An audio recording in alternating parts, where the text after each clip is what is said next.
There's also times when we don't feel aligned, and I want to address that as well. So in my book, Reclaim Yourself, I talk about navigating our emotions in chapter 10, and I'm just going to read a little bit I'm going to read the first paragraph, and then I'm going to read out a list. So, as we navigate motherhood, work, family, home, and relationships, the more our needs, feelings, and wants get shoved to the bottom.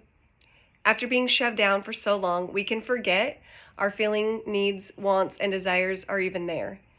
Yet, they are in our invisible backpack. This invisible backpack carries our hurt, pain, anger, sadness, and suppressed feelings. And I'm going to stop there because it also carries our hopes and dreams that have been shoved to the bottom. It carries all the excitement and joy that we want to experience, but aren't because it's shoved to the bottom.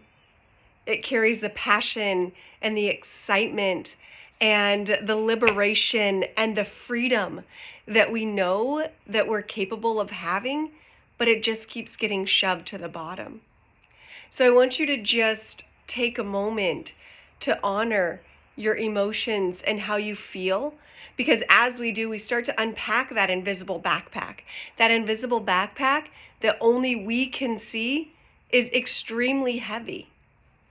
And you'll get to a point where not only are you taking things out of it, but you'll finally get to the point where you're setting it down, where it actually becomes invisible again, and you feel so connected to your heart. Your shoulders won't hurt as much, your neck won't hurt as much, your back won't hurt as much. You won't feel as much stress because you're letting go of the things that no longer serve you. You're healing the emotions that are keeping you separate or separated from the true divine essence of who you are.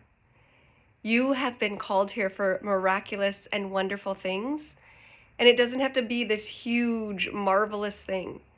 It can be loving yourself and your deepest, darkest emotions. It can be forgiving yourself for something you thought was unforgivable. It can be loving your children. It can be healing resentment in your relationships. It can be showing up. It can be whatever you need it to be, from the tiniest step, maybe waking up 5 minutes earlier to just be with yourself before the kids wake up, to a big step in taking a new job or writing a book. Whatever it is, it starts with you. It starts with you holding compassion, being nurturing, kind, caring, considerate, and loving with yourself.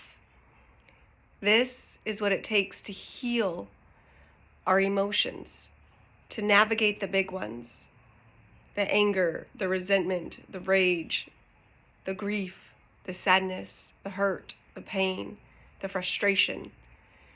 Because if we don't, and we're going to take all that we feel that's hidden in that invisible backpack, and we're going to hand it to our kids to carry and to put into theirs, or to our loved ones to carry to put into theirs.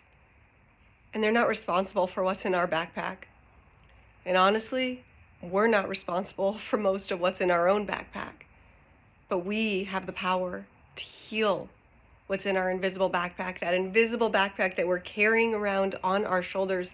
It's holding so many suppressed emotions and dreams and aspirations and overwhelming thoughts and shame and religious oppression and capitalism and all of these things within our backpack, that we have the power to heal within our own bodies, minds, souls, homes, and communities. So, if you want to change your life, start examining what it is that you love. Dust off those dreams that are in the backpack. Heal those emotions that have been stuck in there for decades and that keep showing up as passive-aggressive comments or snapping at your kids or irritation and frustration with your work, or pain in your shoulders or in your neck or in your body or in your throat or in your stomach.